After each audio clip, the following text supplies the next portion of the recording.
केंद्र सरकार ने राष्ट्रीय टीबी उन्मूलन कार्यक्रम के तहत टीबी रोगियों को दिए जाने वाली सहायता राशि 500 रुपये प्रति माह से बढ़ाकर 1000 रुपये कर दी है।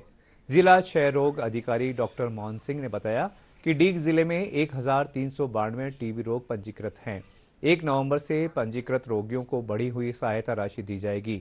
उन्होंने बताया कि पहले उपचार के दौरान 6 माह तक 3000 रुपये दिए जाते थे, जिसे बढ़ाकर 6000 रुपये किया गया है।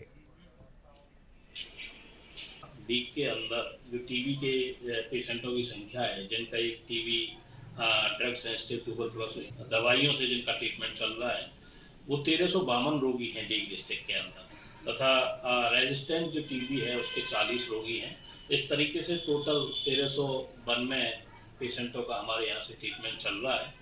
इस टीबी के पेशेंटों में ही एक निश्चय मित्र बनाने की एक बहुत अच्छी वो चल रही थी, जिससे क्या होता है कि टीबी के पेशेंट को एक गोद लेकर के और उसको डाइट के लिए या इस तरीके के उससे उसका जैसे दाल है, दलिया है, घी है या तेल है, इस तरह की सामग्री उपलब्ध कराई जाती है, जिससे कि उनका भरण पोषण सही तरीके से अच्छी तरीके से उनको न्यूट्रिएंट डाइट दी जा सके। माननीय प्रधानमंत्री महोदय का एक विजन है कि हम 2025 तक टीबी मुक्त भारत बनाएंगे, और उसी के तहत अब तक टीबी के पेशेंटों को 500 रुपये प्रति माह के हिसाब से अनुदान दिया जाता था, जो पोषण राशि के रूप में ही दिया जाता था, और अब उस राशि को 1 नवंबर से बढ़ा करके 1000 रुपये कर दिया गया है।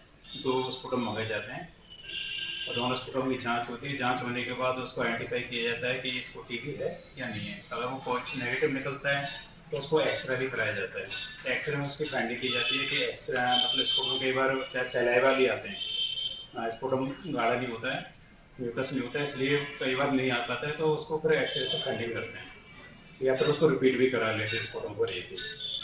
उसके बाद इस पर एक्सरे में फाइंडिंग हो जाती है। अगर उसमें भी नेगेटिव आता है तो पेशेंट है जो अपने टीबी का, और फाइंडिंग अगर हो जाती है वो पॉजिटिव आ जाता है, तो उसको फिर अपन मेडिसिन के लिए प्रोसेस करने से पहले CB नॉट जांच होती है अपनी, उसके लिए भेज देते हैं। उसमें ड्रग रेजिस्टेंस पेशेंट है या नहीं है ये अपना कंफर्म हो जाता है।